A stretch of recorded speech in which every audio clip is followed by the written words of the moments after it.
primo grado ha fatto pervenire una istanza affinché la stessa signora Alletto sia sentita non in qualità di testimone, come aveva stabilito la Corte nella sua ordinanza, ma in qualità di indagata di reato connesso o collegato, essendo stata indagata per truffa e falso in relazione alla falsa timbratura di cartellini all'Istituto di Filosofia del Diritto, ipotesi di reato in relazione alle quali è stato già emesso decreto di archiviazione.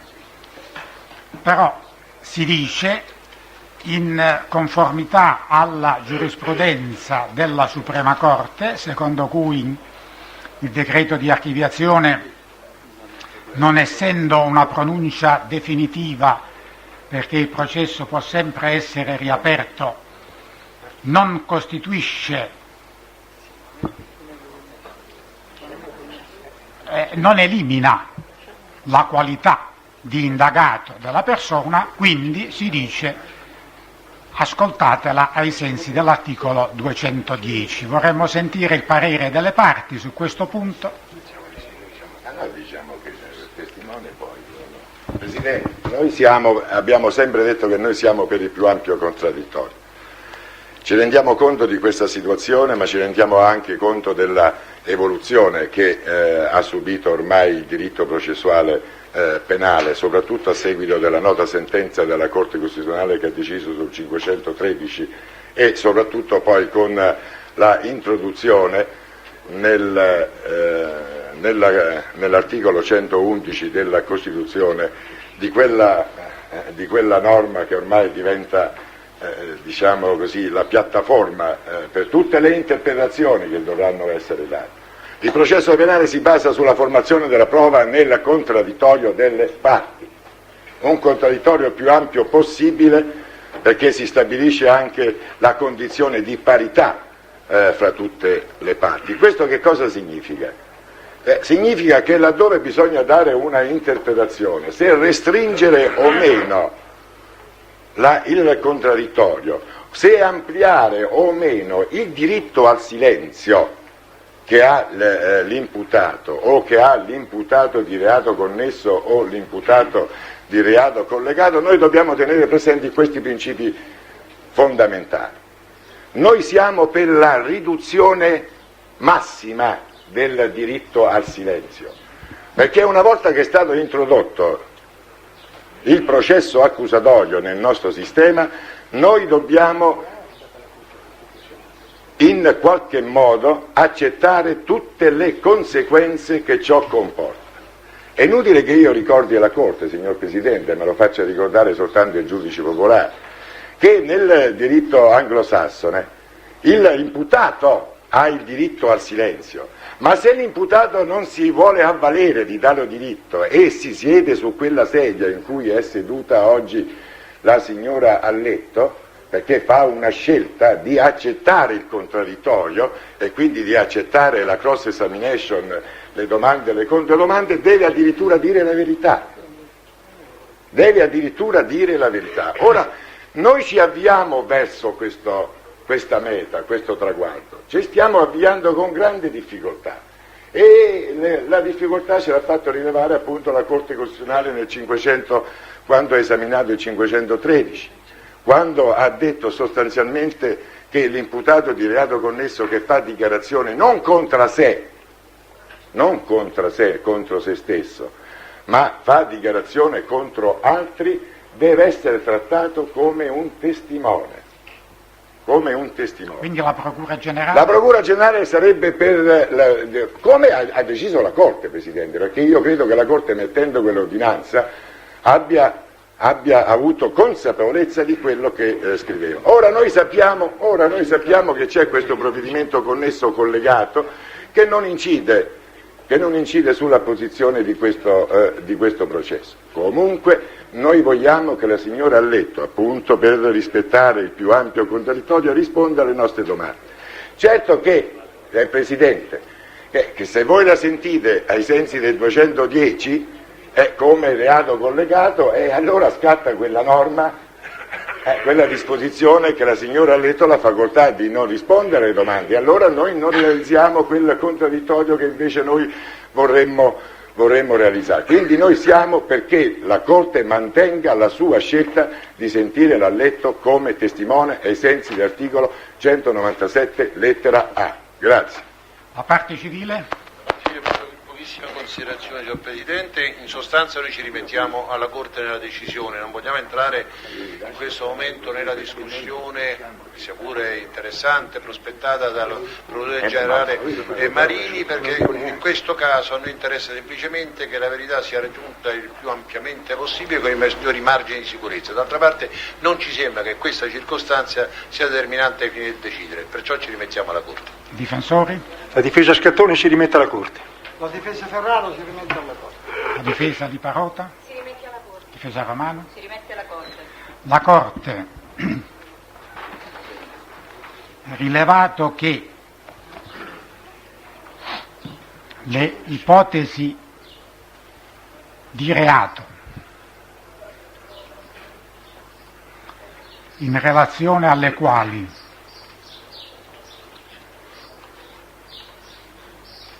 Gabriella Letto è stata indagata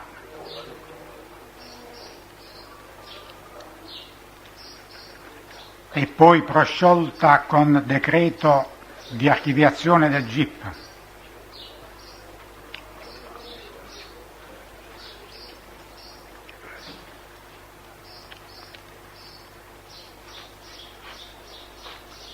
Parentesi, falso e truffa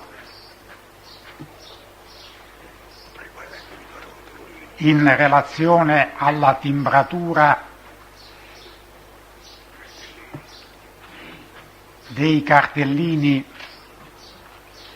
di ingresso all'Istituto di Filosofia del Diritto.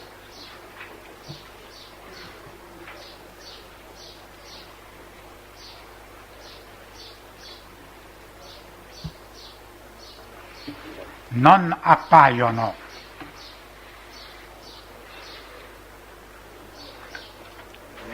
in alcun modo connesse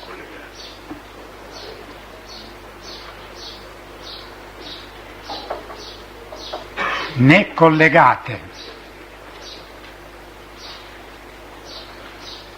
ai sensi degli articoli 12 e 371 Codice di procedura penale con i reati oggetto del presente procedimento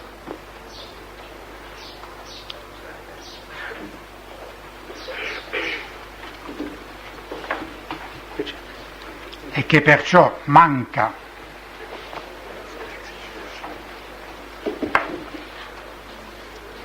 il presupposto della incompatibilità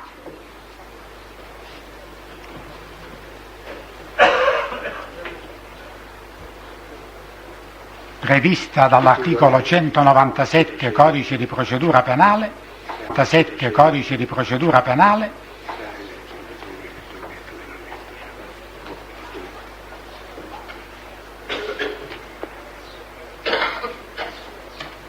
conferma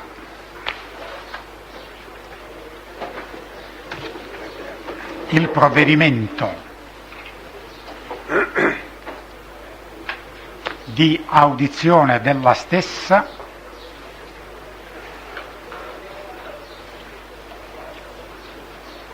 nella qualità di testimone. Ufficiale giudiziario, per cortesia, signora, lei deve pronunciare questa formula. Consapevole della responsabilità morale e giuridica che assumo con la mia deposizione, mi impegno a dire tutta la verità e a non nascondere nulla di quanto è a mia conoscenza. Quindi signora, lei è testimone, ha capito, no? Sì. Perciò ha l'obbligo di rispondere e ha l'obbligo di dire la verità. Lei stia tranquilla, stia calma, perché la Corte è animata da sentimenti di pacata serenità e vorrebbe che altrettanto fosse anche per lei e per tutti i testimoni che verranno qui.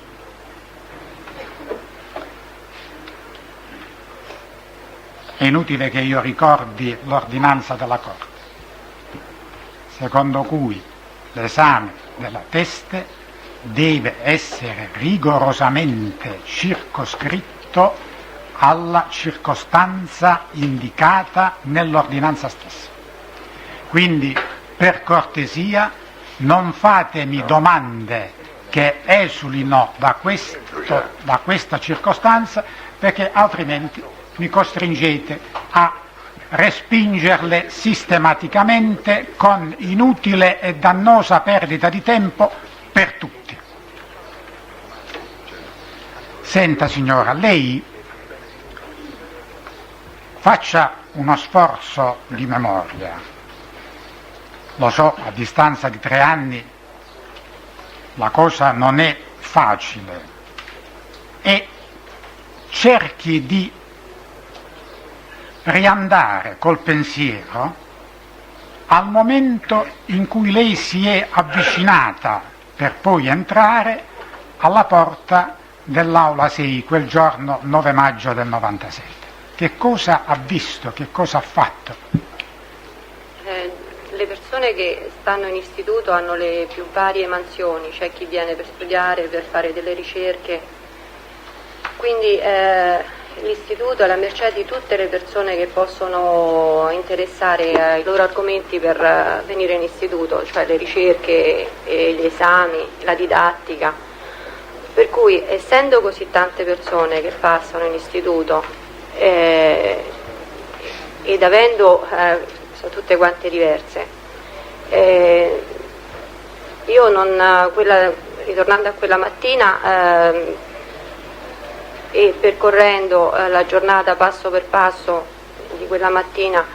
No signora, lei non deve ripercorrere la giornata passo per passo. No, per lei carità. si riporti a quel momento. Sì, il momento è questo. Entravo, devo essere proprio così scarna. Sì. Stavo per entrare, quindi non ero vicino alla porta. E a che distanza era dalla porta? Secondo me ero 3 o 4 passi dalla porta. 3 o 4 passi dalla porta. Sì.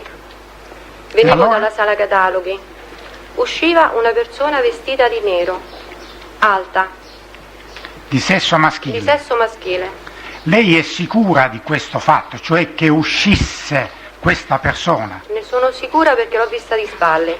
Niente mi ha potuto colpire per ricordare che fosse una persona da me che conoscevo, cioè o che fosse bassa o che fosse grosso. Non sono riuscita a identificare nella mia memoria, facendo uno sforzo prima di venire qua, chi potesse essere. Le ho chiesto se fosse sicura perché lei Sì. nell'esame a borsa del 2 luglio lo ha dato come certo il fatto. Sì. Nell'incidente probatorio ha mostrato un certo margine di incertezza. Sì. E nel dibattimento è tornata ad esprimersi con sicurezza. Sì. Quindi noi vorremmo sapere se il fatto della uscita di questa persona è certo, Sì, è sì. sicuro per lei? Sì, anche se ci ho avuto una titubanza, non so, evidentemente causata dal momento, della stanchezza, dall'incidente probatorio, però di questo ne sono veramente sicura, come di tutte le altre cose, peraltro. Senta signora, perché lei questa circostanza l'ha dichiarata soltanto il 2 luglio e non nei precedenti interrogatori? Questo non saprei, per me forse mi era sfuggito al momento in cui, nelle volte precedenti, però dato che dovevo completare in un certo senso la mia deposizione, ho detto che avevo visto questa persona. Senta signora,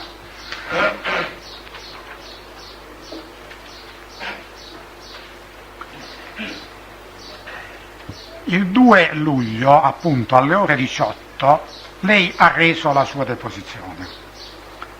Poi sembra che il verbale stia per chiudersi, perché ad un certo punto si dice: a questo punto il pubblico ministero dispone che la Alletto ritorni in questi stessi uffici per essere visitata dalla dottoressa Liviero, consulente tecnico medico-legale, assistita da un legale di fiducia. Era in ballo la questione cosiddetta della falsa invalidità. Sì. Quindi sembrava che l'interrogatorio fosse chiuso. Lei a questo punto dice: vorrei a questo punto precisare una circostanza che finora non ho rivelato. Lei questa dichiarazione l'ha fatta spontaneamente o le è stata fatta una domanda su questo punto? Assolutamente no, era una cosa che ho aggiunto io senza che nessuno mi dicesse niente, ai fini dell'indagine, tutto lì. Quindi le è venuta in mente in quel momento e lei ha voluto completare in questo modo la sua deposizione. Sapevo che stavano facendo indagini e affinché le cose potessero essere più chiare possibili io ho detto questo. Allora ritorniamo su questa persona che stava uscendo, quindi ha aperto la porta, lui l'ha aperta, sì, la porta, sì. Ed è uscito. E subito dopo è entrata immediatamente lei. È uscito e se n'è andato di spalle. Quindi lei l'ha visto solo di spalle? Sì. Perciò non è in grado di dire se era una persona, comunque anche vedendola di spalle, se fosse stata una persona da lei abitualmente frequentata nell'ambiente, l'avrebbe forse riconosciuta, insomma. È proprio no? per questo che io non so chi è. Quindi diciamo che non era una persona che lei abitualmente frequentava? No, Presidente, secondo me no. Secondo lei no? No. Lei poi ha detto un'altra cosa. Io ritengo che sia uscito quasi contemporaneamente allo sparo. Che cosa ha voluto dire con questo? Non so se questo è stato... È stato verbalizzato male? E che cosa ha voluto suppongo, dire? Io al momento non... Ha parlato dello sparo lei? Sì. E che cosa ha detto? Però guardi, sono state talmente tante le volte che sono state a lei che io evidentemente non sono stata perfettamente chiara tutte le volte. E allora cerchiamo di essere chiari adesso. Sì. Quando lei dice quasi contemporaneamente allo sparo, che cosa ha inteso dire? Che in effetti io sono entrata, se devo rispondere, sì. E poi la successione è stata immediata, quindi se io ho fatto 4 passi nel tempo che io andavo dentro poi è successa la cosa. Quindi diciamo... non so se questo è parte integrante della cosa, però evidentemente quel momento mi è uscita la frase, non riesco a distinguere le due cose. Quindi in sostanza lei voleva dire che fra l'uscita di questa persona, il suo ingresso e lo sparo è passato pochissimo tempo. Sì. È questo il suo pensiero?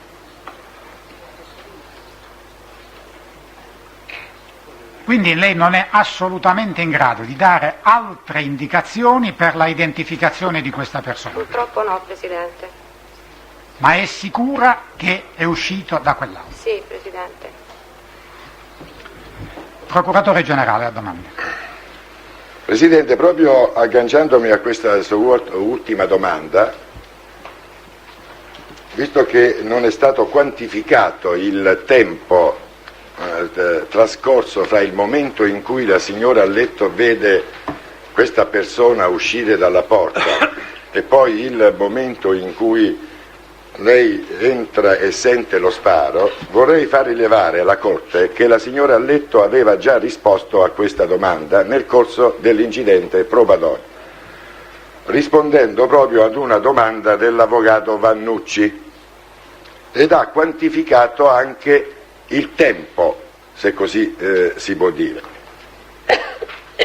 Perché vorrei sapere, vista la memoria, forse la memoria all'epoca era più fresca che non oggi, ecco perché io le contesto questa dichiarazione, lei risponde a una domanda che di Vannucci, che le dice: quando lei ha parlato di questa persona che sarebbe uscita dalla stanza numero 6 e al momento in cui lei ne è entrata, quanto tempo è trascorso fra l'ingresso di questa persona, anzi fra l'uscita di questa persona e l'esplosione?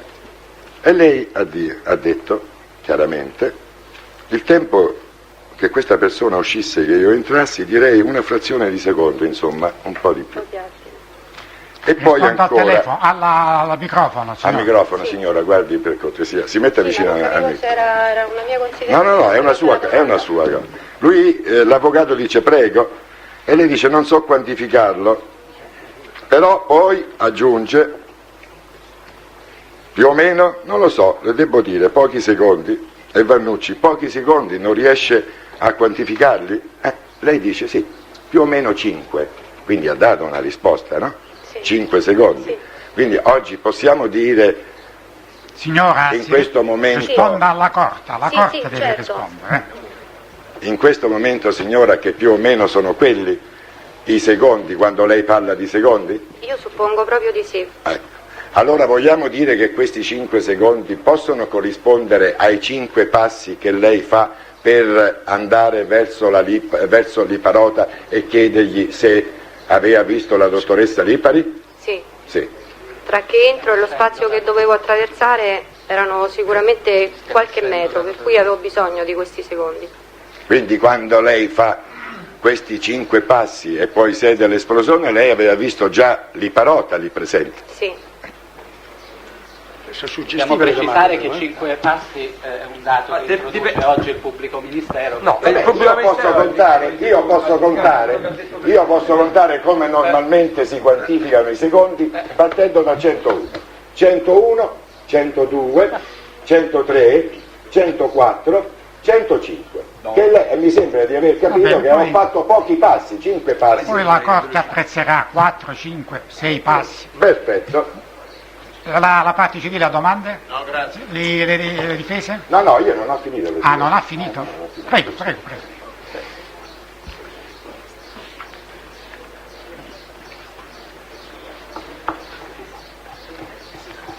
Poi vorrei far rilevare alla Corte, signor Presidente, visto anche il tempo che è trascorso, che già in sede di incidente probatorio si era cercato di individuare la fisionomia di questa persona, e bisogna dire che aveva cercato di individuarla proprio il valido avvocato Andreozzi. No, perché io ho letto le carte dopo.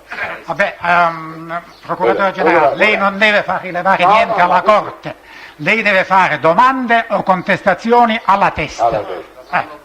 Quindi la Corte non ha bisogno di nessun Presidente, rilievo. Mi scusi, non volevo. Vabbè, andiamo avanti. volevo fare- Domande o contestazioni? Volevo far notare che era trascorso del tempo, perché Sì. avevano chiesto già della fisionomia di questa persona, ma il giudice non aveva accettato le domande. Perché a una domanda dell'avvocato Andreozzi: no, mi scusi signora, lei ha riferito che era una persona vestita di nero, e lo ha detto, voglio soltanto far rilevare la cosa. La domanda è questa: si ricorda se era una persona conosciuta di cui non ricordo, collegare sembianze dell'uomo, eccetera eccetera, com'era questa persona. Le domande non sono state ammesse. Viva Dio, lei le ha ammesse, Presidente, e io vorrei insistere su questo punto. Signora, anch'io le chiedo uno sforzo di memoria in questo senso. Per quanto riguarda le caratteristiche somatiche e fisiche di questa persona, lei ricorda fra le caratteristiche fisiche e somatiche soltanto che questa persona era più alta, lei aveva detto più alta di lei nel primo interrogatorio del 2 di luglio, e che era vestita di nera, o ricorda qualche altra caratteristica, ma anche nei vestiti, o nell'altezza, o qualche segno particolare? Se lo ricorda, lo so che anch'io come Presidente le dico che è uno sforzo di memoria, ma può darsi che le è sfuggito. Purtroppo non posso aggiungere niente di più. era una persona che io non sono riuscita a identificare nella mia memoria. Quindi, nonostante che facesse gli sforzi per individuarla.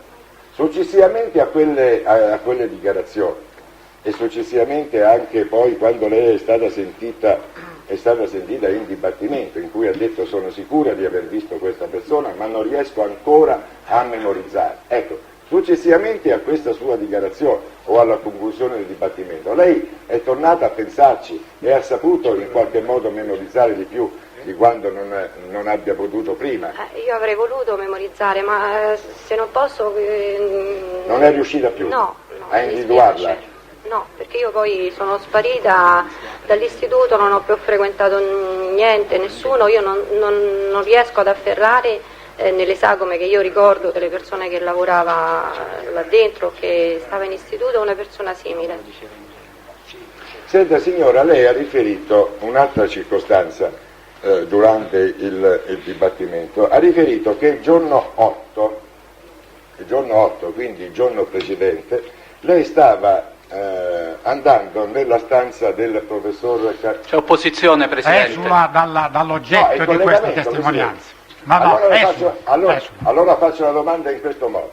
Signora, quest'uomo che lei non è riuscito a identificare, a individuare, lo può in qualche modo collegare per le fattezze fisiche, per le fattezze somatiche con la persona che aveva visto uscire dall'aula, dalla stanza del professor Calcaterra il giorno 8?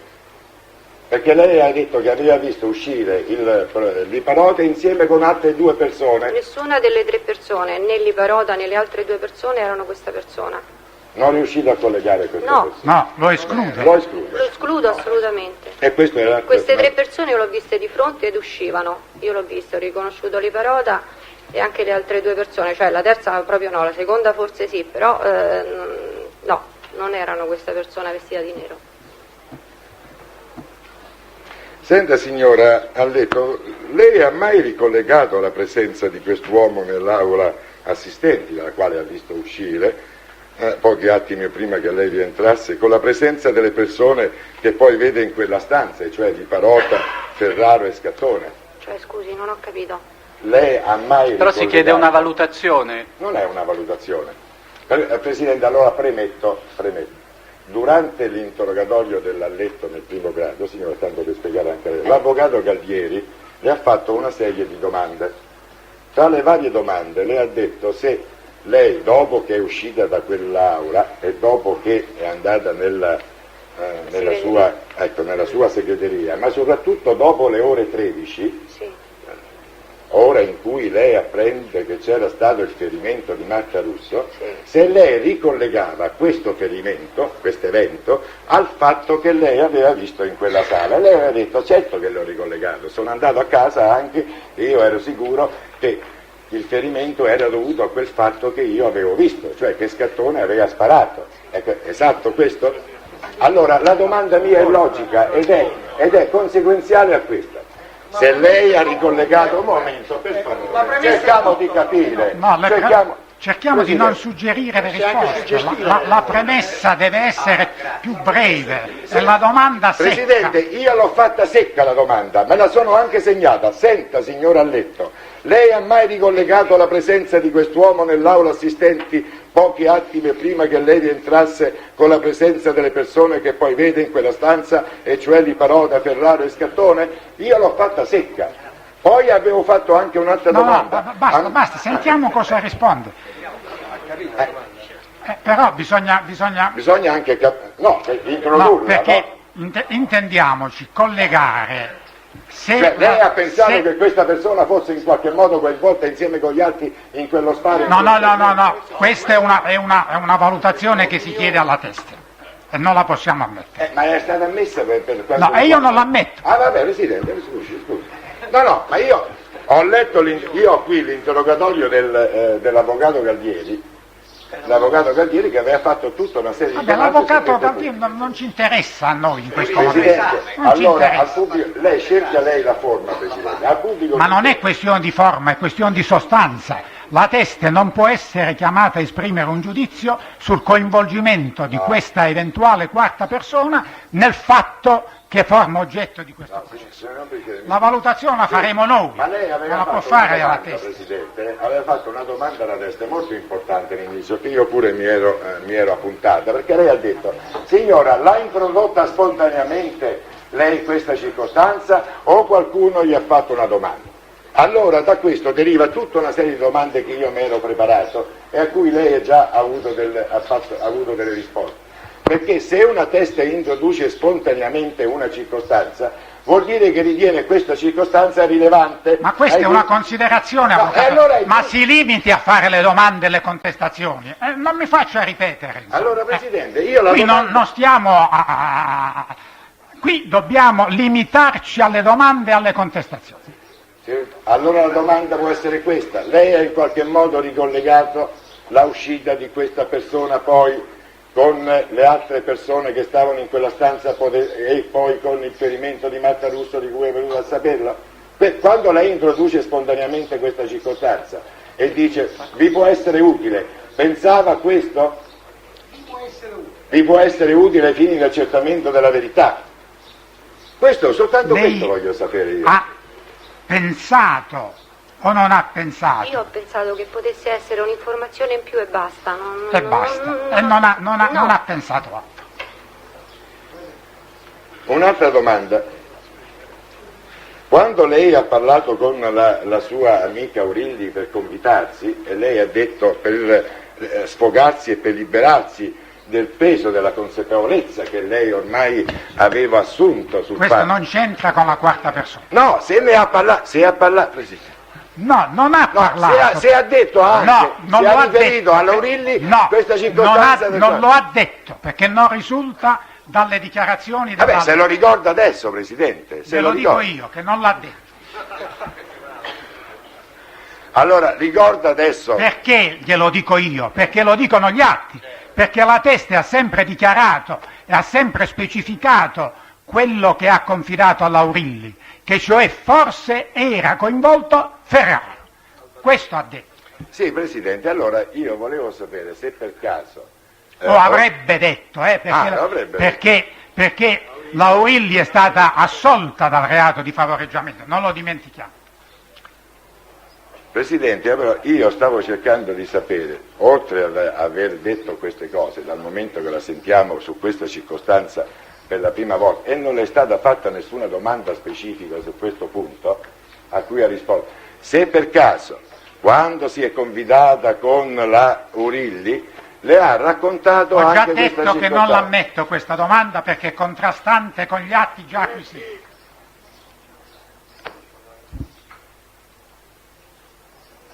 Va bene. Signora, lei ha detto, il Presidente le ha fatto questa contestazione, diciamo così, o questo chiarimento, che lei introduce questa circostanza, noi vogliamo saperlo se è possibile, introduce questa circostanza il 2 di luglio, dopo che era stato sentito il 14 giugno e invece non l'aveva detta, forse perché non riteneva importante in quel momento. Sì. Poi dice vi riferisco a questa circostanza che può essere importante Sì. per voi. Prima di introdurre questa nuova circostanza, il 2 di luglio, questa volta davanti al pubblico ministero del dottor La Speranza, lei ne aveva parlato con qualcuno? Allora io raggiro la domanda, se non con l'Aurilli, con qualcun altro? No. Prima? No. Possiamo dire così allora che il primo a sapere di questa circostanza, della presenza di questa persona in vicino a quella porta, non diciamo dentro, vicino a quella porta quel giorno è il dottor La Speranza? Lei non aveva riferito a nessuno? Non mi prima? sembra, non mi sembra. No, se lo ricorda, Sì. perché... No, se per caso l'aveva detto ai poliziotti ma loro non avevano tenuto rilevante questa circostanza. Lei la riferisce, il Presidente l'ha detto. Io ho fatto molti interrogatori, non riesco a ricordare se precedentemente Signora, è l'ho molto detto. semplice la domanda. Siccome lei ha risposto già anche in sede di incidente probatorio, Sì. rispondendo a una domanda dell'avvocato Petrelli, che lei in un primo momento non aveva ritenuto rilevante È vero. che uscisse questa, io mi sono segnato la frase, non era rilevante che io dicesse che usciva sta persona in un incidente probatorio in una domanda dell'avvocato. Allora volevo sapere, quando lei il 2 di luglio dice questa circostanza nei termini in cui l'ha detta, come ha riferito il Presidente, non ne aveva parlato prima con nessuno? O aveva detto: guardate che io quando sono entrato ho visto una persona che usciva, ma magari questa circostanza non era stata verbalizzata, lei dice nei vari interrogatori a cui io ho partecipato. Se lo ricorda, Non ricordo, mi dispiace. Non lo ricordo. Perché poi, signor Presidente, queste cose sono agli Lasciamo stare atti. le considerazioni. Vabbè, le considerazioni. Domande e contestazioni. Allora io le faccio un'altra domanda, perché ho annotato. E già abbiamo detto che rispondendo a questa domanda dell'avvocato Berrelli, lei ha detto non era rilevante che io dicessi che usciva sta persona. In che senso non la riteneva importante? Perché non riusciva a individuarla, come ha risposto al Presidente? Perché non riusciva a memorizzare il nome di questa persona? Sì, proprio per quello, non sapevo chi fosse. Quindi lei l'aveva ritenuta non importante perché non riusciva a dire chi fosse, No. cioè non riusciva a dare un nome a No, questa persona. Sinceramente no. Allora in questo senso noi dobbiamo leggere la sua dichiarazione nell'incidente probatorio. È così? Penso di sì, Presidente, io non sapevo chi era, non so chi è tuttora. Ed è questo il motivo per cui forse non ne aveva parlato prima. Sì, evidentemente sì. Insomma, se lei l'avesse riconosciuta, l'avrebbe L'avrei anche detto fin dal 14 l'avrei giugno, detto, questa è la usciva domanda che io... Renzi e Caio, contemporaneamente sono entrata io, tutto lì. E avrebbe detto anche se avesse riconosciuto in una di queste persone uno degli assistenti che frequentavano quell'aula? Come? Qual è la domanda? Non ho Vabbè, se lei l'avesse riconosciuta, Sì. l'avrebbe detto subito fin Sì, dal 14 sì, giugno. sì. L'altra domanda che io mi sono annotato, insomma, se lei l'avesse riconosciuta, quella persona l'avrebbe sicuramente detto il 14 giugno quando lei decise di dire finalmente la verità? Sì, ha detto.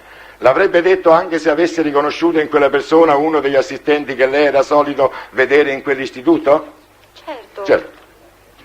Lei li conosceva tutti gli assistenti che avevano la possibilità di accesso a quell'aula? Sì, uno per uno.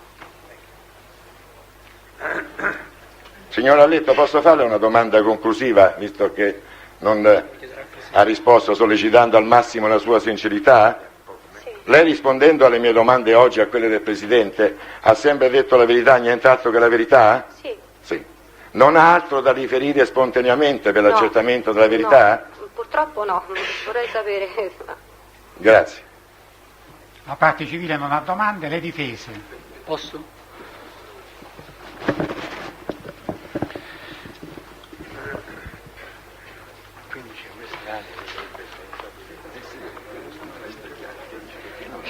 Rispondendo alle domande del Presidente, signora, lei ha spiegato di non essere in grado di poter fornire ulteriori elementi atti all'identificazione di questa persona, in quanto l'ha vista solo di spalle, Sì. ho capito bene? Sì.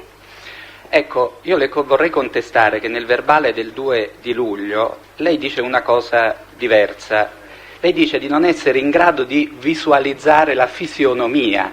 È un'espressione che ebbe ad usare lei. No, mi oppongo, non c'è cosa diversa. Visualizzare la fisionomia non vuol dire che lo vedo dalla faccia. È oggetto Visualizzare di questa, vuol è dire che non oggetto della ricordo le domanda, sembianze. è oggetto di non una è, domanda. no, non c'è È contestazione oggetto perché della... lei fa fare alla teste Ma se è una vuol far fare contestazione una lo decide il contestazione che non c'è. Presidente. Basta, no, ho incredibile, sentito la niente, domanda, non c'è ho sentito contestazione. la contestazione, ammetto la domanda. Cioè la teste chiarisca quello che ha inteso dire. L'espressione visualizzare la fisionomia è un'espressione che usò lei in quell'interrogatorio? Sì. Risponde al suo pensiero, Sì, quindi. certo. Ecco, allora ci può dire oggi che cosa intendeva dire visualizzare la fisionomia? Mi ricollego un attimo alla domanda ultima che mi ha fatto il...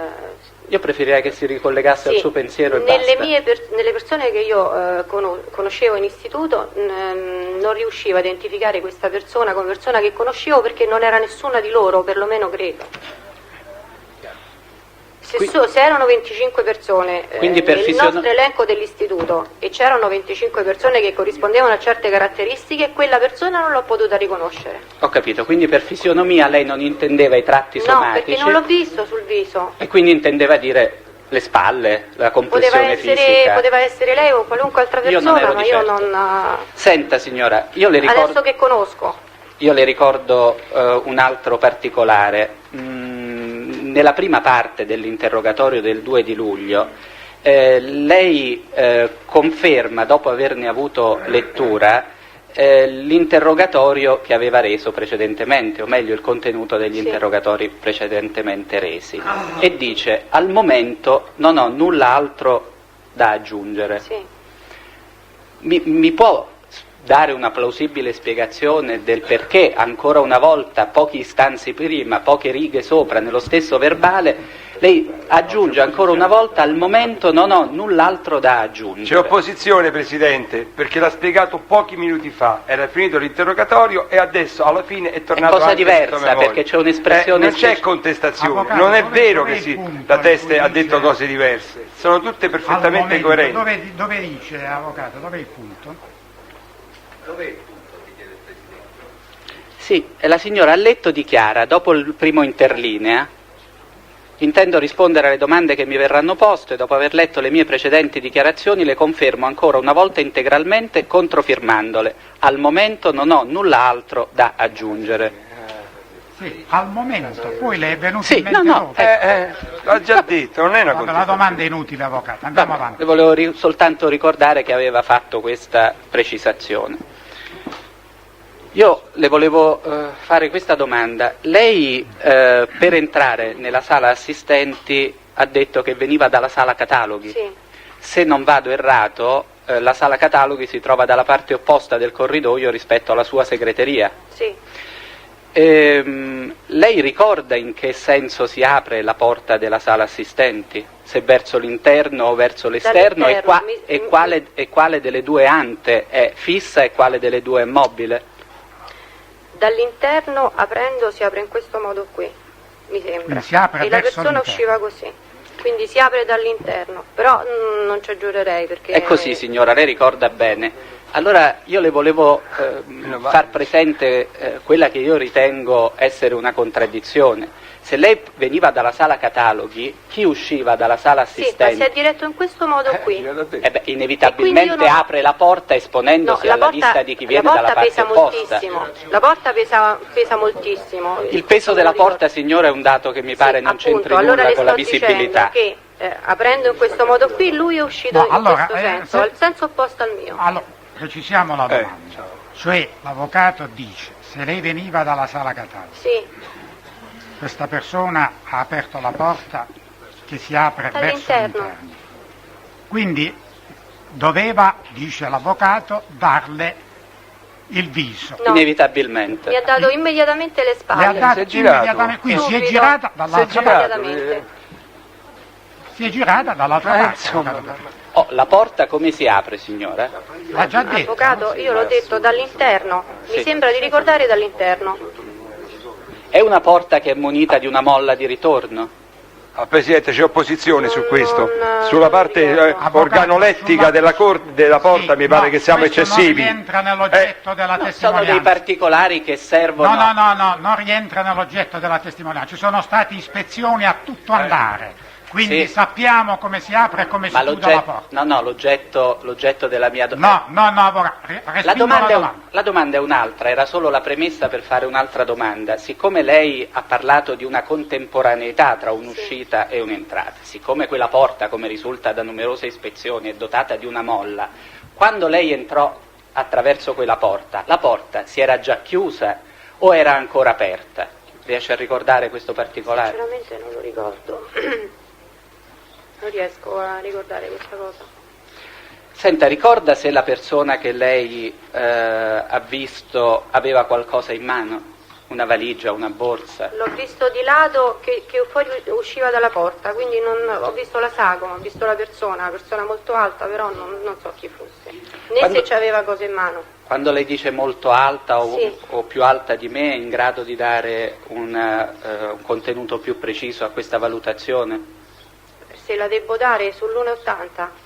Senta, io perché credo di essere autorizzato da una domanda specifica che è stata fatta sul punto dal Presidente, chiedo che venga acquisito un documento, si tratta di un verbale di consulenza tecnica di conferimento di incarico dato alla dottoressa Liviero affinché disponga degli accertamenti medico-legali sulla persona di Gabriella Alletto e contestualmente sulla persona di Zingale Salvatore.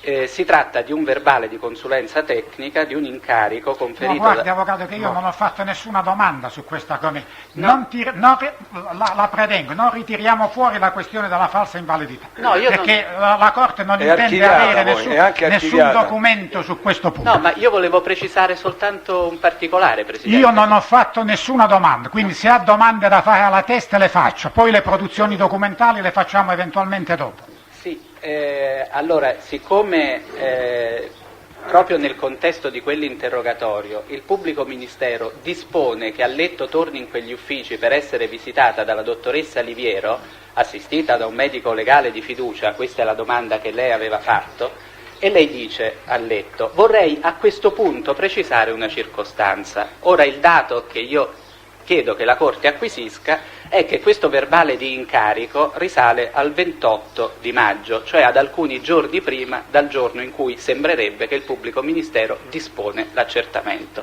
che invece, come risulta dal documento, era già in precedenza stato disposto. Io credo che sia utile. Che c'entra dall'Alletto? C'è un documento, c'è un passaggio delicato ai fini della valutazione dell'attendibilità sul punto, in particolare sulla circostanza per la quale la Corte ha ritenuto opportuno sentire la signora Alletto. Questo è un documento dal quale risulta un dato difforme da quello che risulta da quel verbale. Presidente, c'è opposizione perché questa è una contestazione a un verbale fatta dal pubblico ufficiale. Porta le dichiarazioni dell'Alletto che oggi vi ha confermato. È inutile qui continuare a dire che i verbali sono falsi, perché l'avete detto dall'inizio alla fine. Presidente, se c'è una richiesta di questo genere, allora la Procura... Ma non mi può attribuire cose che io non ho detto e non ho neanche pensato. Presidente, le chiedo, Presidente, per cortesia, di impedire che il Procuratore Generale possa attribuirmi pensieri e parole, e soprattutto pensieri che non ho mai voluto esprimere. Veramente i pensieri sono espressi nei motivi d'appello. Comunque quello che noi riteniamo è questo: l'Alletto deve rispondere de auditu e de visu, non c'entra nulla con l'incarico peritale o meno per la falsa invalidità. Abbiamo capito. Quindi c'è opposizione netta, Presidente, la parte che non è un modo. Punto. Avvocato, ma io ho dato prima la parola alla parte, non vi svegliate in ritardo, insomma. Non è una domanda, è un'opposizione rispetto a quanto dice l'avvocato Petrelli. Va bene. Perché nel verbale a cui fa riferimento l'avvocato Petrelli del 2 luglio si scrive: si dispone che l'Alletto ritorni in questi stessi uffici per essere visitata dalla dottoressa Liviero, ma l'incarico è prima, no? Può essere precedente. Non c'è nessuna contraddizione tra questo passaggio del verbale e l'incarico precedentemente conferito. Abbiamo terminato l'escursione dalla testa. Prego, avvocato. Senza lunghe premesse, la persona aveva per caso un libro fra le mani? Già risposta. Non sono riuscita a vedere se avesse qualche cosa. Non è riuscita. Neanche un libro? No. Non lo sa, non è Già risposto. Allora, la teste la possiamo congedare, grazie signora, può andare. La Corte rigetta l'istanza di acquisizione dei documenti indicati dalla difesa Scatone, perché non pertinenti.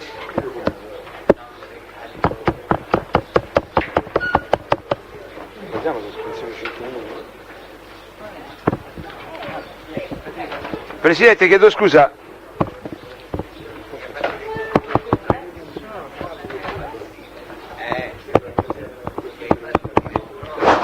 Allora,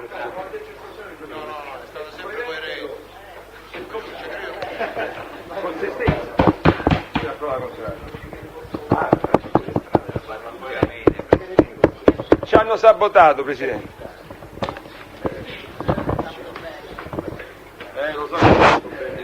no, per favore, lasciamo stare le battute. Noi qui dobbiamo fare le cose bene e presto anche, quindi non perdiamo tempo. Avanti, prego.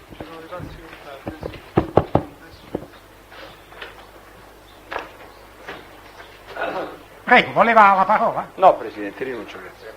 Allora, ufficiale giudiziario, il dottor Belfiore. Poche parole. Il dottor Belfiore. Andiamo cauti, professore. Andiamo cauti. Quello che dobbiamo dire lo diremo adesso.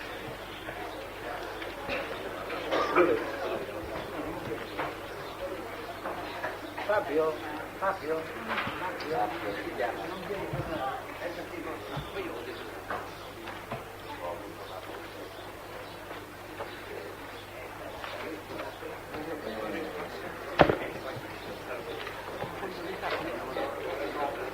Io volentieri, ma non ce l'ho, aspetta. La formula ce l'ha lei, la...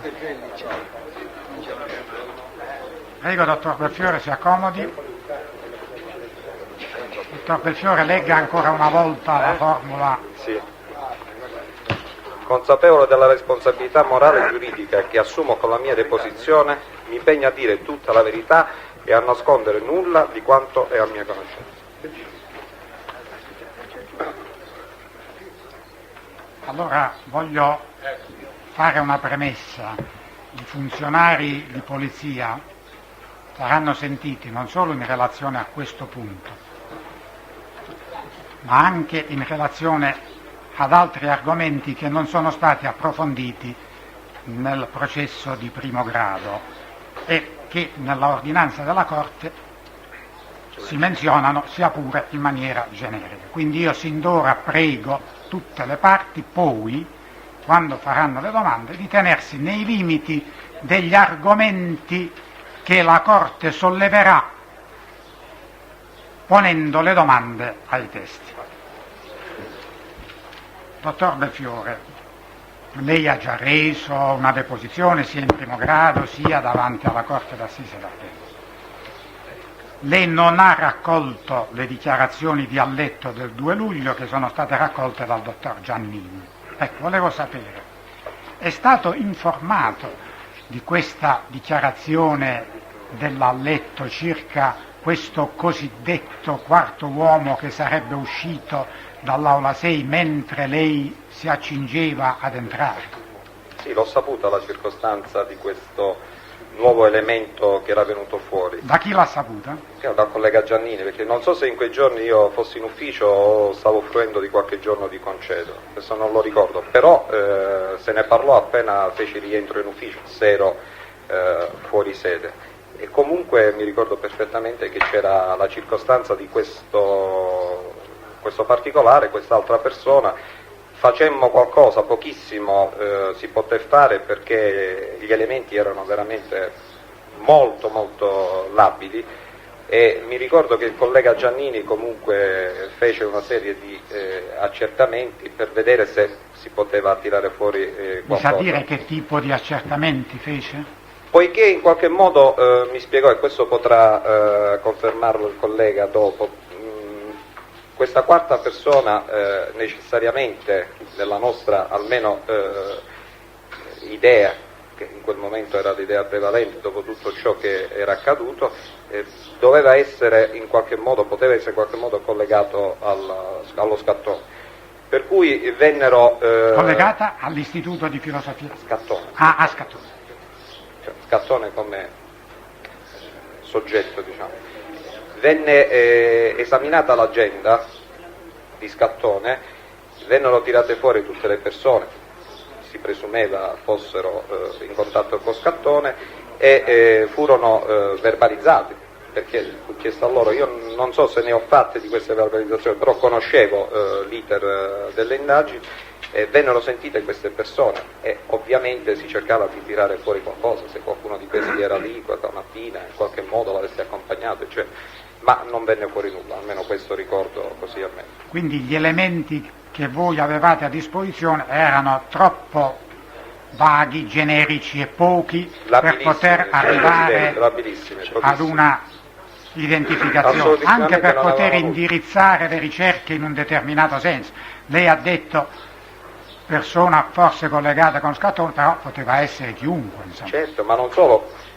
Le indagini, diciamo, un po' più, abbiamo sentito tutta una serie di persone, ovviamente chiunque per noi poteva essere quella mattina passato vicino all'Aula 6 o aver visto qualcosa, quindi in precedenza molte persone le avevamo già sentite.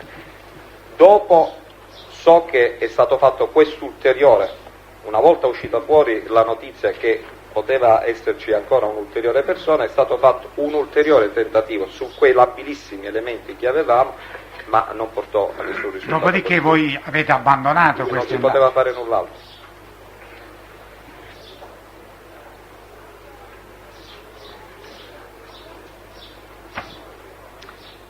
Senta, dottor Belfiore, lei insieme con la dottoressa Monaldi e il procuratore della Repubblica Formanni ha raccolto la deposizione di Maria Chiara Lipari nella notte tra il 21 e il 22 maggio, è esatto? Durante quella lunga deposizione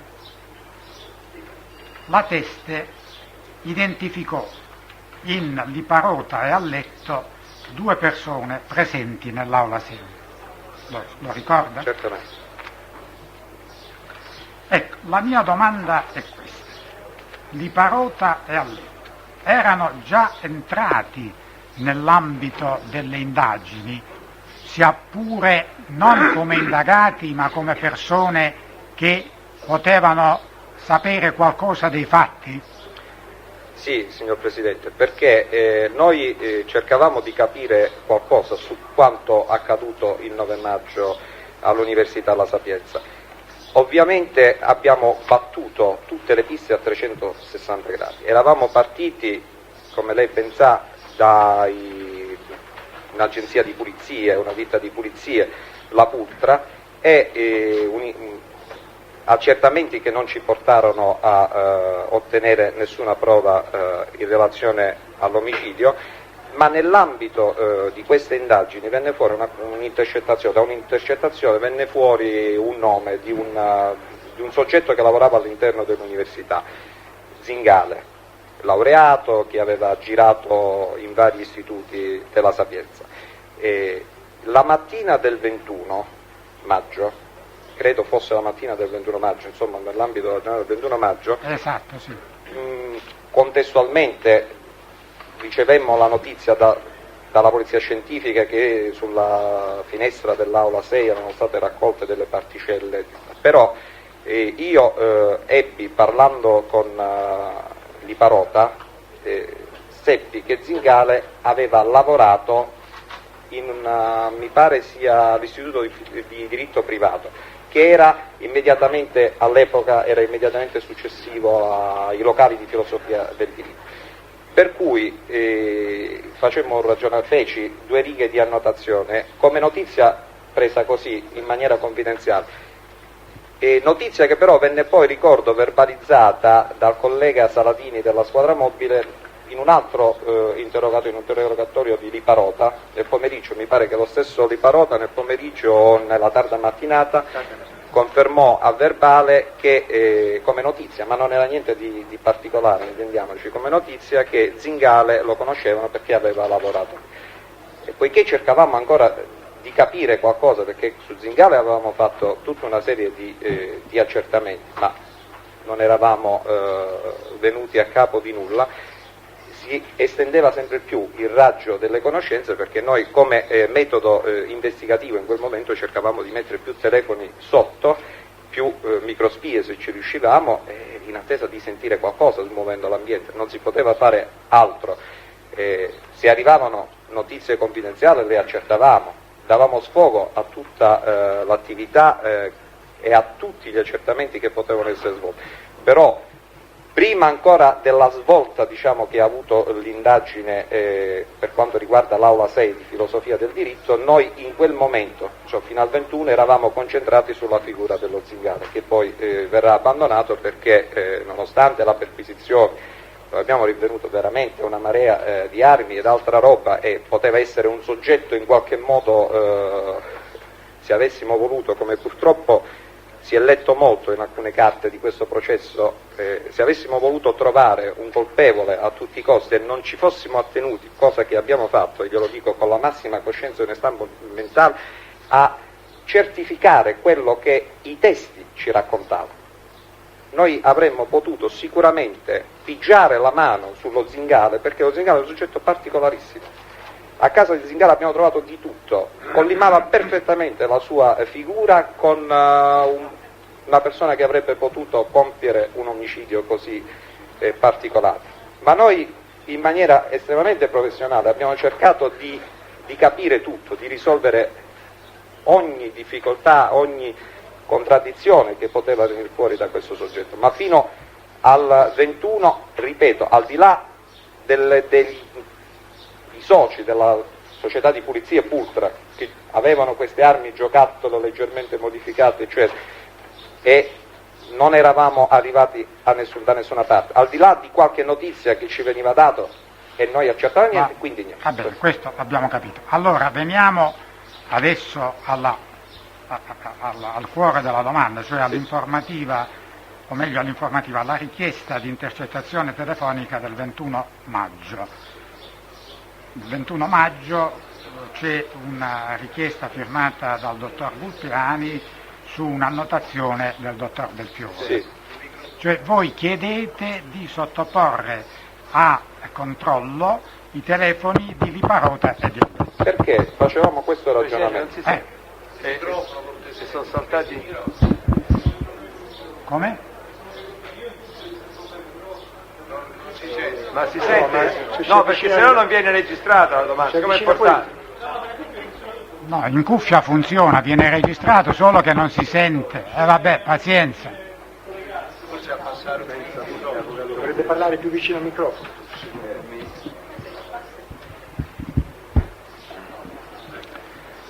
Allora, le dicevo, la ragione che vi ha spinto a chiedere l'intercettazione dei telefoni di Liparota e di Alletto la mattina del 21 maggio.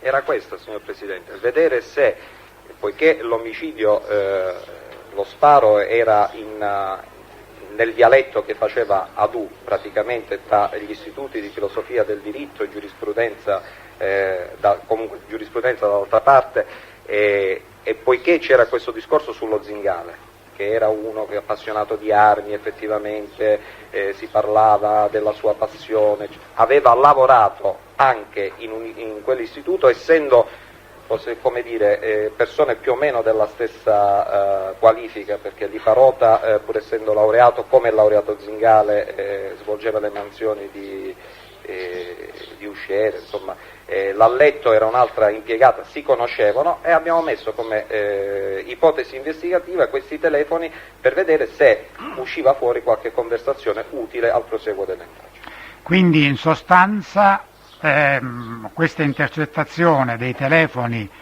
di Liparota e Alletto fu fatta per avere informazioni su Zingale. Esattamente, per vedere se potevamo carpire qualche colloquio, magari una telefonata tra Liparota e Zingale, cosa hai fatto quel giorno, ma dov'eri, che cosa è successo, qualcosa che potesse un po' farci... Quindi non perché Liparota e Alletto fossero in quel particolare momento storico sospettati di qualche cosa. No, noi arriviamo ai personaggi di filosofia del diritto esclusivamente quando abbiamo la notizia che è lo stesso giorno, cioè il giorno 21 maggio, ma sono due cose che coincidono temporalmente, ma in effetti la dottoressa Lipari farà direttamente all'autorità giudiziaria i nomi di Alletto e Liparota il 22 notte. Sì.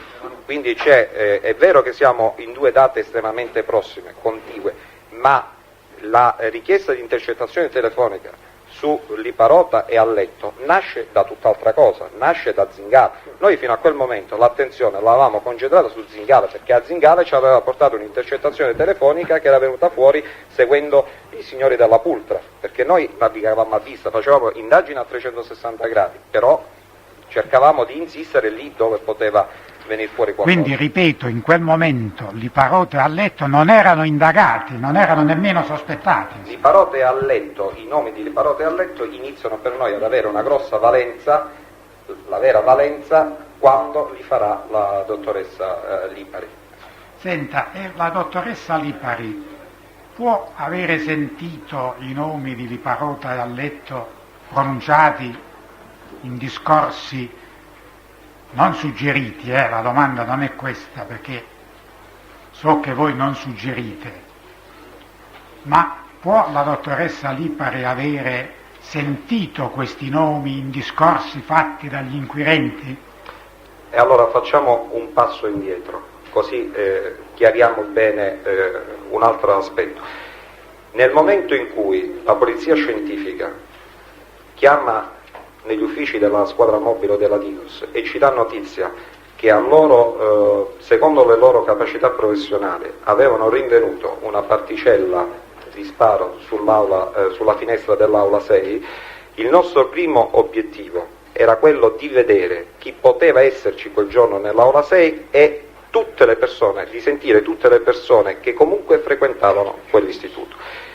Io arrivai all'università nel pomeriggio. Scusi, passo subito alla No, perché tutto questo noi lo sappiamo, avete consultato i tabulati? No, perché per questo ho fatto una necessaria premessa per chiarire la risposta alla domanda.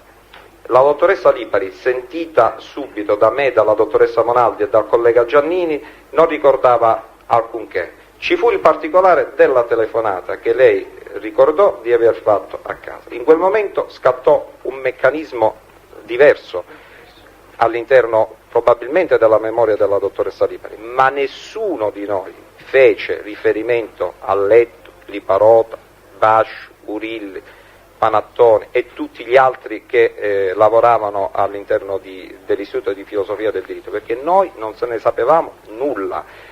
Questi nomi li fece direttamente la dottoressa per la prima volta quando fu escussa dal dottor Ormani.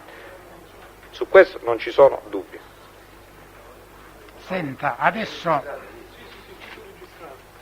Mi raccomando.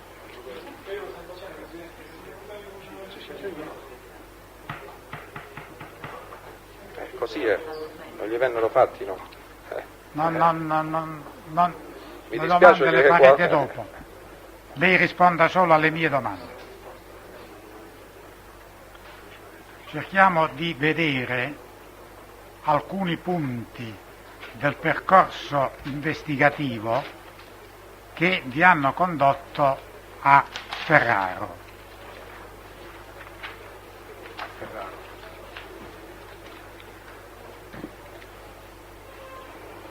A lei risulta che la dottoressa Lipari, o nel primo esame testimoniale o in quelli immediatamente successivi, abbia menzionato, sia pure in forma molto dubitativa, il nome di Ferraro e che questo non sia stato verbalizzato? Forse proprio perché la Lipari diceva di non essere sicura? Guardi, è un particolare che penso di poter, io non l'ho sentito, però penso di poter... Lei non l'ha sentito? Non l'ho sentito, però penso di di ricordare qualcosa che può chiarire. Credo che quando venne fatto quell'esperimento giudiziale all'università con i manichini... Il 26 a sera. Il 26... 26 maggio. Il 26 maggio. Sì. Almeno questo è il ricordo che ho. La dottoressa Lipari fece porre in alcune posizioni particolari dei manichini. Sì. Con i 3 manichini. Lei era presente il 26 maggio? Sì, ero presente all'esperimento. Uno dette immediatamente, si sapeva il nome di Liparota e della Letto, e l'altro lo posizionò dietro il tavolo vicino alle librerie. E mi ricordo che parlottavano con il dottor Ormanni e la dottoressa Lipari disse: io ho sentito questa, ma lo devo dire così, si cercava di fare, dice, ma sa chi è questa persona? Cioè lo devo dire così, dando per la sensazione che sapesse il nome Lasciamo stare le sensazioni, ecco, no, però io non ci fidiamo molto delle no. sensazioni, noi ci fidiamo dei fatti. Questo qua. Allora, all'esperimento giudiziario. 26 maggio. 26 maggio. Allora io voglio sapere solo un fatto è questo. La dottoressa Lipari posizionò 3 manichini? Sì, se non ricordo male 3 manichini. 3 manichini. Se non ricordo male 3 manichini. Di cui 2 certo, sulla sinistra entrando, del resto c'è il certo, video, sì, insomma, quindi e un terzo manichino abbastanza vicino alla finestra di destra dell'aula sede. È così? Sì. Lei era presente, quindi lo sa. Però lei non ha mai sentito la dottoressa Lipari in questi primissimi esami, ripeto dal 21, 22 al 26, pronunciare il nome di Ferraro in forma dubitativa, cosa che non fu messa a verbale? No, io il nome che collegai, quella figura e tutto quello che si diceva al Ferraro quando nel corso di un'intercettazione telefonica, credo datata 25 maggio, un'intercettazione telefonica, la Lipari vide una macchina rossa con due persone, dice quel calabrese è Ferraro, e qui credo sia il 25. Vabbè, comunque questo disse di aver visto una macchina rossa con due persone che la seguivano e poi ed espresse la sua preoccupazione. Poi si è accertato che era una macchina della polizia su istruzione del procuratore Ormanni, non vostra, perché lei fece una ricerca e nessuno le disse che aveva disposto questa sorveglianza. È così?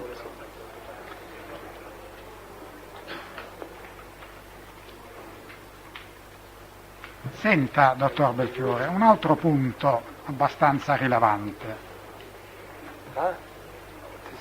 Lei ha detto di essere rimasto sorpreso quando ha letto il 14 giugno, nella nota a deposizione raccolta dal dottor Vulpiani e da lei,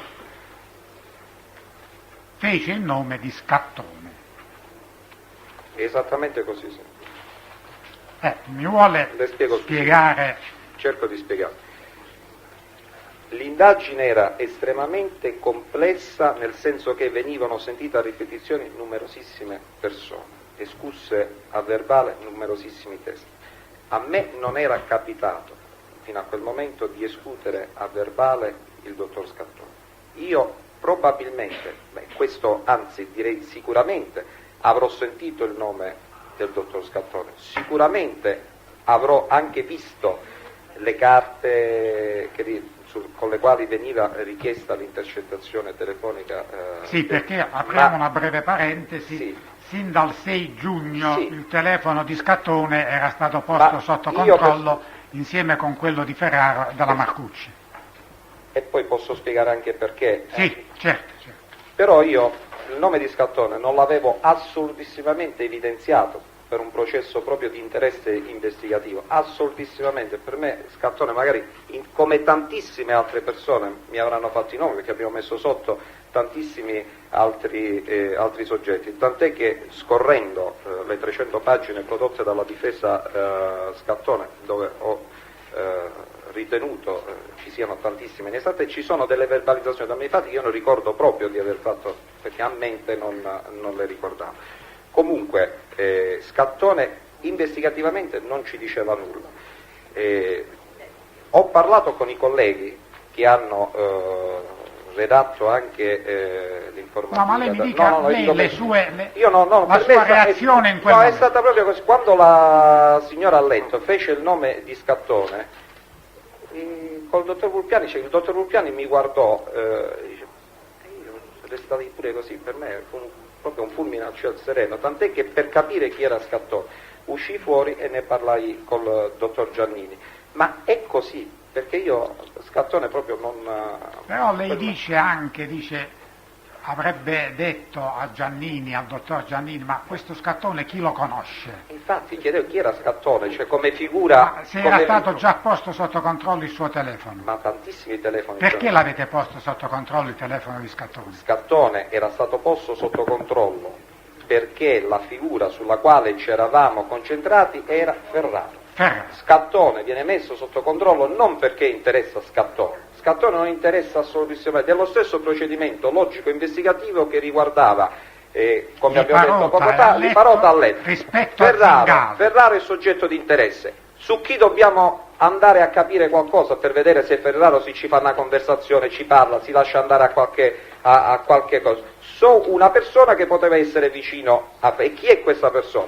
Questa persona dai colleghi che hanno redatto l'informativa, venne identificata oltre che nella Marcucci, che era la ragazza che si accompagnava, un'amica intima di Ferrara, in Scattone, anche perché c'erano state dall'esame del tabulato della sala cataloghi quelle 2 telefonate fatte da Scattone a casa Ferraro la mattina dell'omicidio, ma fu un processo esclusivamente logico e investigativo. La figura dello Scattone è una figura completamente marginale, tant'è, e non vuole dirlo perché chi lavora può anche sbagliare, e sbaglia sicuramente, il verbale nel quale Liparota disse che Scattone era presente in istituto alle 8:30, alle 9:30, 8:30, 9:30, non so, la mattina, verosimilmente sfuggì a tutti, nessuno lo redasse un ispettore, perché lei immagini, signor Presidente, il 21 arriva questa informazione, si precipitano tutti all'università, ognuno viene dato il compito di verbalizzare chiunque trovi nell'ambito dell'istituto di filosofia del diritto. Poi vengono elaborate e analizzate tutti gli esami testimoniali. Quella circostanza sfuggì e Scattone, ripeto, nasce insieme a Ferraro solo ed esclusivamente perché l'attenzione investigativa è su Ferraro. Forse era già stato acquisito quel verbale di Ferraro in cui lui dice di essere particolarmente amico con Scattone. Si sta agli atti. Cosiddetto verbale delle coppie. Delle coppie.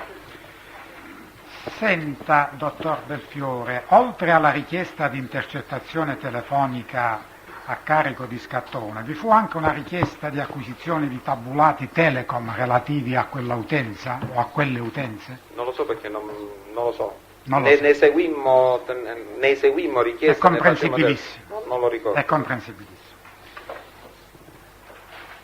L'11 giugno sì. Lei era presente quando ci fu l'intercettazione ambientale? Non la seguì. Sono stato per alcuni momenti nei locali, dunque, in procura mi spieghi bene, dunque nell'ufficio del dottor La Speranza sì. Entrarono l'ha letto il Di Mauro, sì. È così? Sì. Che si trattennero a parlare col dottor La Speranza. E poi col dottor Orlando. E i meccanismi di captazione erano in quella stanza? No, il meccanismo, la microcamera e il microfonino erano occultati in quella stanza, sì. Ovviamente. E poi? Però i mezzi tecnici per sentire sì. E vedere erano in una stanza attiva. Adesso non ricordo se nella stanza immediatamente successiva o sotto. E quindi lei era in quest'ultima stanza, è sì, stato perlomeno, non continuativamente, sì. Anche perché c'era il registratore che registrava le parole e c'era un monitor. Sì, mi ricordo che c'era un apparecchietto piccolo con un monitor e perché avevamo dei problemi, io mi ricordo di esserci stato poco in quella stanza perché contestualmente si stava cercando di mettere la microspia nella macchina del Di Mauro, microspia sì. Nella macchina, una lanciatema che aveva lasciato al parcheggio pubblico e i ragazzi avevano delle difficoltà perché c'erano tante persone che stavano lì e quindi avevamo la necessità di mettere immediatamente la microspia per carpire poi eventuali conversazioni al ritorno. Lei sa niente di un foglietto che il dottor La Speranza diede a Di Mauro e che poi Di Mauro mostrò a letto? No, non lo so. Non sa niente? No, l'ho sentito nell'ambito. Sì, no, voglio dire, no, in quel giorno no. Lei non ha visto né saputo niente di questo foglietto, quindi non è in grado di dirci che cosa c'era su questo foglietto. No. Bene, io ho terminato le domande, vi prego, rinnovo la raccomandazione di tenervi nei limiti di questi argomenti. Prego. Dottor Belfiore. Dottor Belfiore, risponda poi rivolto verso la Corte, è sempre al microfono. Scusi. Sì. No, non funziona il microfono, non importa. Da quello che lei oggi ha detto qui alle domande del Presidente, lei ha usato questa espressione, ci limitammo a certificare quello che i testi ci dicevano. Ora, la domanda che le volevo rivolgere io per quanto riguarda la Lipari, ci limitammo a certificare quello che i testi ci dicevano, e qua for dubbio che non potevate fare certo un falso, quello che diceva il testo e voi versavate sulla bianca carta, ma erano, ci pensi bene, perché io ho vissuto una vita nei vostri uffici e so che non è che uno viene preso a verbale come quando fa una denunzia di un furto, si siede e parla solo, no? Generalmente si discute, si prende il caffè, si ritorna sugli argomenti, eccetera, e poi alla fine si conclude. La domanda precisa che io vorrei che lei, in tutta coscienza, venisse a dire davanti alla Corte, la risposta è questa, che lei desse una risposta in tutta coscienza, è la seguente. Quando interroga la Lipari i nomi di questo usciere stempiato, come dice la Lipari, e della segretaria là a letto, l'avevate in virtù di quei riferimenti investigativi che già avevate acquisito, fatte anche in maniera così informale? In altre parole, non dico che le avete suggeriti, ma si parlava a lungo se questi due vi fossero o non vi fossero, o per voi è stata una spontanea dichiarazione da parte della Lipari? Rispondo subito, non ho bisogno di pensarci perché ho in mente perfettamente quel giorno. La dottoressa Lipari all'inizio dell'esame testimoniale era molto scocciata, non è che gli andasse molto che la polizia l'avesse convocata negli uffici ad horas e sentita, anzi era abbastanza seccata. Come ripeto, le cose cambiarono quando si ricordò della telefonata e accertammo che ci fu il tabulato. La dottoressa Lipari era tranquilla e serena, nessuno gli poteva dire niente, del resto, poiché la verbalizzazione durò a lungo, venne avvisata la famiglia, arrivò pure il padre, quindi subito dopo, per comodità proprio di lavoro, perché al commissariato università noi eravamo appoggiati, siamo andati in ufficio e la verbalizzò il dottor Ornani. Nessuno, almeno io ricordo questo, le aveva fatto ipotesi o balenati nomi di Alletto e Liparota. Alletto e Liparota per noi, come ho detto prima e ripeto adesso, erano dei soggetti collegati a Zingale, ma non perché Zingale potesse aver fatto qualcosa con loro, per vedere se dalle amicizie pregresse che c'erano poteva uscire fuori qualche conversazione o qualche indicazione sulla quale noi poi potessimo approfondire le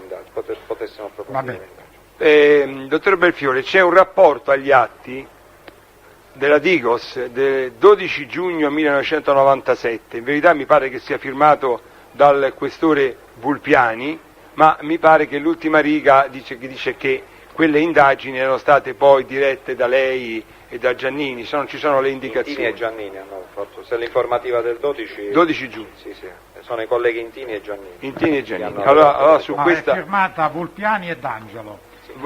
Però l'informativa del vicequestore aggiunto dottor Alberto Intini e del commissario dottor Lamberto Giannini. Sì, no. Comunque, allora lo faremo a Vulpiani questa domanda. La domanda è questa: ma voi facevate relazioni più esattamente informative al magistrato inquirente prima del 14 giugno?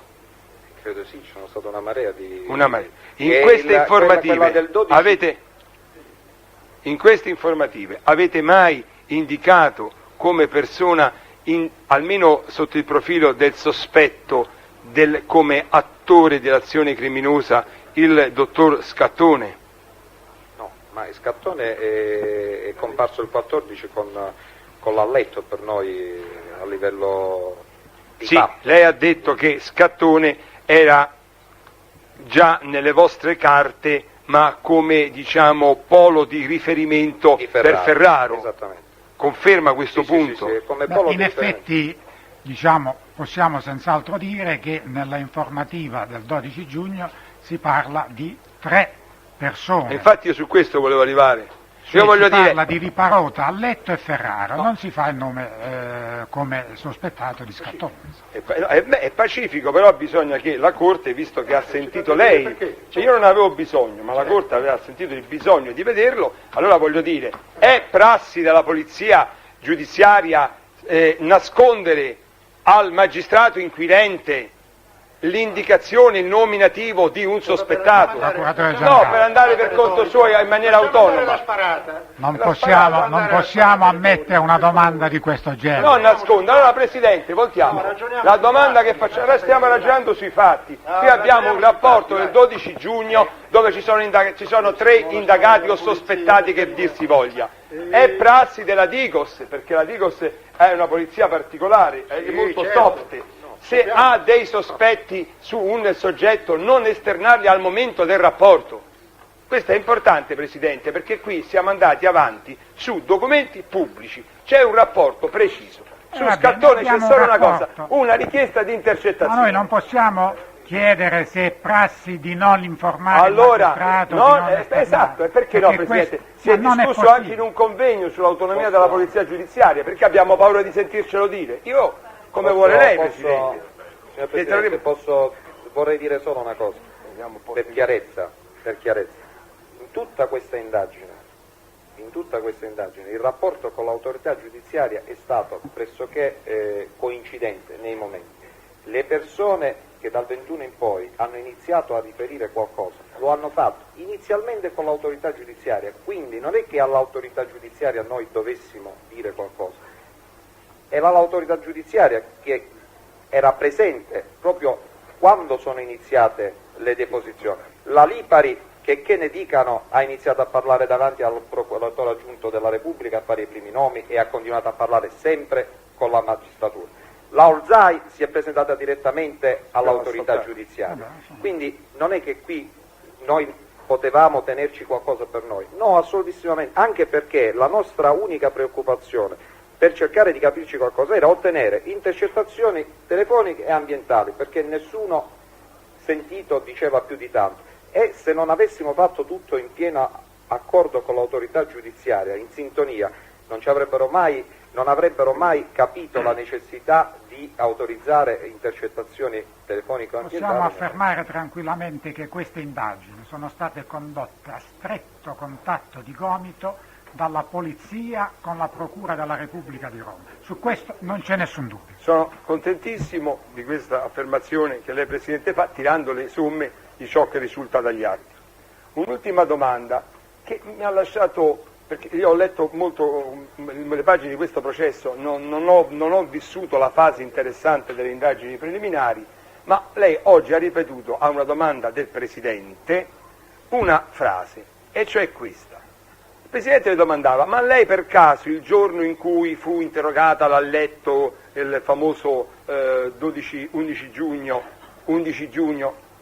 non il giorno in cui fu interrogata, uno dei tanti interrogatori, per l'amor di Dio, dell'Alletto, dell'11 giugno, dove si trovava? E lei oggi ci ha detto qui, guarda, io c'ero, però andavo anche sul parcheggio di Piazzale Clodio, perché i miei ragazzi erano in difficoltà, si vede che non hanno imparato bene dai clienti, come si apriva una portiera di un'auto, perché dovevamo inserire una microspia nella macchina di Di Mauro.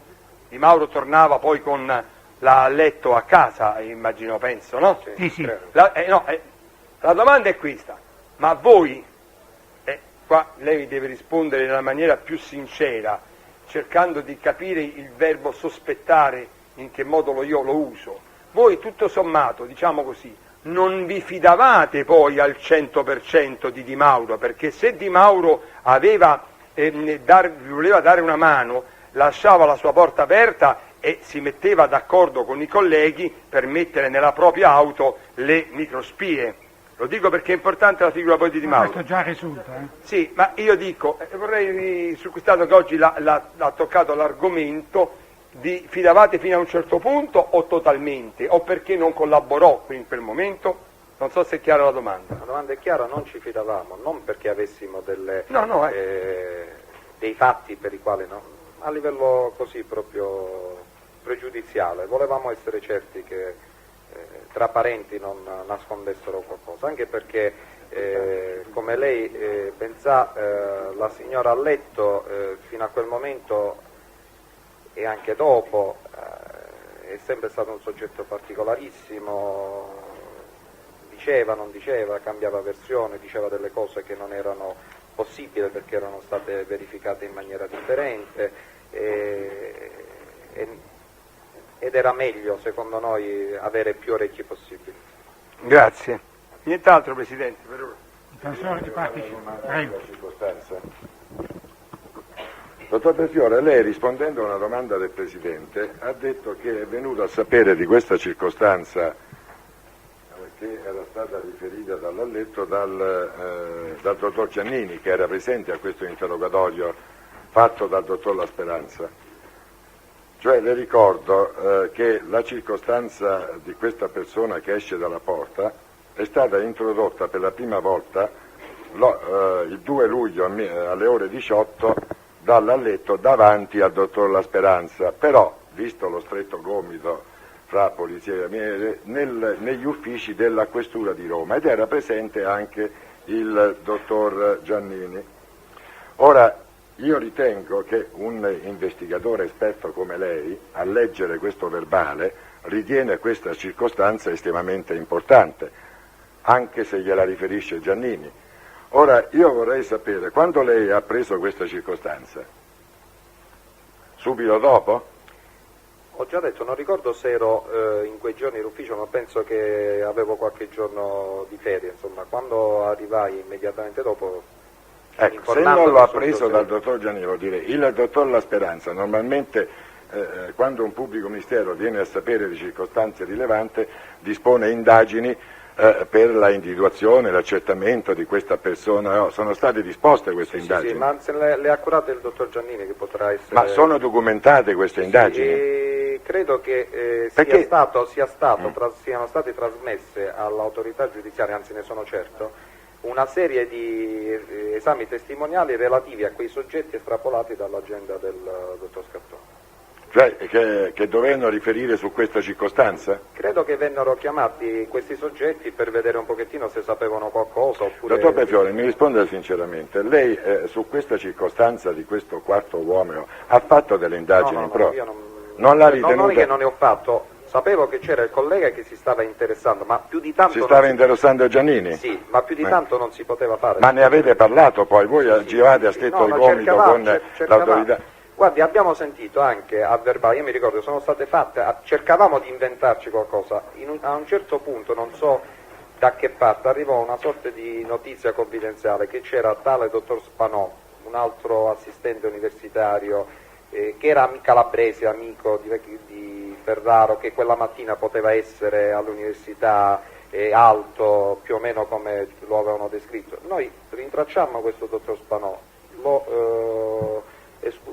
fu escusso a verbale, ma lui era la Luis, era un assistente della Luis e quel giorno non era stato all'università. Tutto ciò che noi potemmo fare fu fatto, venne fatto. Cioè l'ipotesi investigativa che voi avete seguito poi era diretta a individuare questa persona come un assistente, visto che si trattava di un'aula assistente, o una persona estranea perché l'ha letto poco fa, ci ha detto che lei non l'ha riconosciuto. Ora io vorrei sapere se l'ha letto gli è stata mai fatta una domanda come quella che è stata fatta oggi, ma se non era una persona conosciuta doveva essere un estraneo. E se si è fatto indagine anche per individuare se un estraneo usciva poco prima che è avvenuta l'esplosione. Mi sembra che era logico accertare una cosa del genere. Ma dottore, noi abbiamo fatto il possibile. Cioè lei non ha mai sentito l'alletto su questa circostanza, lei che io conosco come un investigatore, che viene a sapere di una circostanza così importante. Non so se glielo posso chiedere, ha chiesto l'alletto, scusi, ma era uno che lei poteva aver conosciuto, riconosciuto, o una persona che è estranea questo volevo sapere. Se l'hanno escluso, gli ha detto al dottor La Speranza, che coordinava le indagini, al collega Giannini, che è una persona investigativamente eccezionale, io non penso che cosa dovessi o potessi chiedere. Ma l'ipotesi investigativa che avete fatto voi, che poteva essere una persona estranea all'università?